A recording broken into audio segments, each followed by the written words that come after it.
We've seen an increase in our narcotic seizures across the board. Marijuana's up, heroin's up, outbound. We've seized more than 250 weapons going south and $5.8 million. This right here is not your average pallet. So this is what brought suspicion. This is where narcotics are concealed. It was a drawer load and it contained fentanyl and cocaine. We're now at a port of entry where trucks are being screened. It is amazing how ingenious the drug smugglers are. For example, thousands of coconuts were found to have drugs inside of them. With all of this narcotics coming in and the sophisticated way that the cartels have of getting drugs into our country, you can see how important it is to secure the border. We do so much trade with Mexico. All the truck traffic that comes through, they spot check about 20% and find within that 20% just 1% to where there's something illicit on that truck. This is just another complicating factor of all the stuff that tries to come through the border. We're here at the international bridge that carries people and produce into the United States and then across, of course, into Mexico. We met with community leaders, mayors, city council members. As to the immigration debate, I've been involved in about every major immigration effort. There is no way to do a package, small, medium, or large, until you stop the flow. So it's a great meeting today with local officials who live and breathe the issue. This is a vibrant community. Legal immigration is the lifeblood to border counties. Because of COVID, we've basically stopped all travel from Mexico into the United States, and that's crushing the economies because they depend on people come to shop and tourism and just basic exchange of commerce. And my message to these great people is simple. Until we stop the flow, it's pretty hard to sit down and legalize people until you can convince the American people you've got control of your border. We have lost control of our border. So this is a major port of entry. They're trying to incorporate a lot of technology into the process as well. And that's when we talk about border security, it's really an important part of it. I think we also heard from the elected officials today from the city of Pharr, Mission, McAllen, that they're hurting down here. The Biden administration has eliminated travel across the border for COVID restrictions, but he's lifted those restrictions for illegal immigration. The Biden administration needs to realize they've made a mistake. They're responsible for this crisis, and we all need to work together to fix it.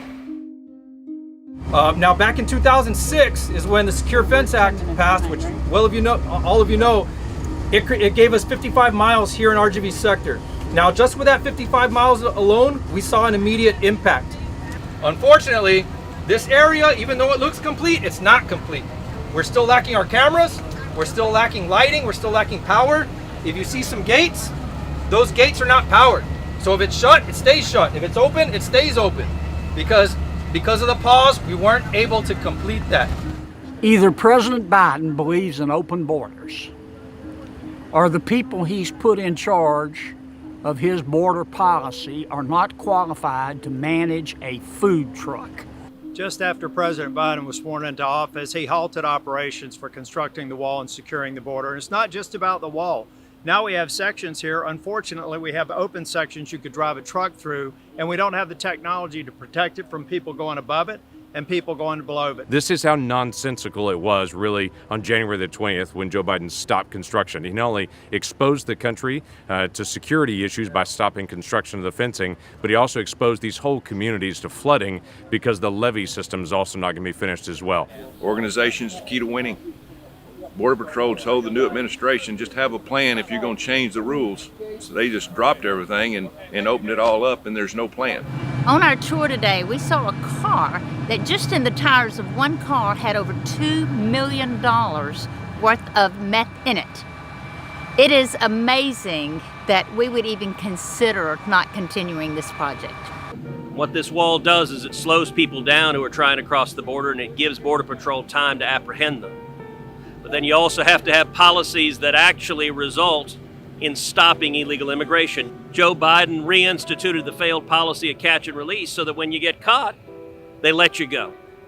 The day Biden was sworn into office, he signed 5 executive orders on immigration, invited people from all around the world to come to the United States, essentially saying if you get here, you can stay, which just is a conduit for people to come in.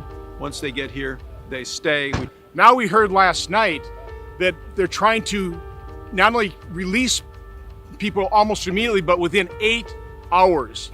This has been built in the last 6 months, and if you think someone's going to climb that, you got another thing coming. Everywhere we have built walls in America, or anywhere else in the world, Israel, the amount of illegal immigration plummets. That there's no one who fears uncontrolled waves of illegal immigration more than lower income people, including many recent immigrants who live on or near the border. It's those people whose jobs, whose livelihoods, whose neighborhoods, whose schools tend to be most disrupted and threatened when the border isn't enforced. The bottom line is Border Patrol tells us that when we have walls in place, we see apprehensions decrease by 60 to 90%.